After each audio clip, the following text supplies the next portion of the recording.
જવાબ દે. અમારા બાપાને તે હું રવડે ચડાવ્યા છે ભાઈ? કેમ હું છું?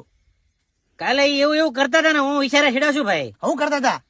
કાલે કાચ ની સામે ઉભા રહી અને દાંત કાઢે રાખે, પછી માથું ઓળાવે રાખે, પછી પછી મને કે બેટા મારી એટલું જેલ લઈ આય. પછી પછી એટલે વાળ ઉભા કર્યા. વાળ એને ઉભા કર્યા અને 24 કલાક ફોન માં રહે છે ઓનલાઈન. આમથી આમ ફોન લઈને ધોડે. મેં તો આ શું કરો છો? એ કે બુમરિંગ કરું છું, સ્ટોરી લઉં છું ઇન્સ્ટાગ્રામ ની. એક સાચી વાત કહું, હા ટીના સમજી ગયો હું. ફ્રોમ મુંબઈ. હા હું સમજી ગયો. પણ હવે આમ જો, ઈ ટીનામાં મારું કરવાનું થાય છે, મારા બાપાનું નહીં. પણ એને મારી પાસે બહુ ફૂલ લીધા. ઈ ફૂલ તારા આમ જો, એય, તારા બાપ દાદાના ખાનદાનના બધા ફૂલ ખરીદી લે. બોલ બીજો કઈ?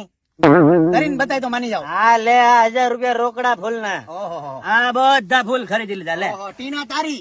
ટીના મારી. અને આમ જો, આવનારા દિવસોમાં છે ને 5 લાખ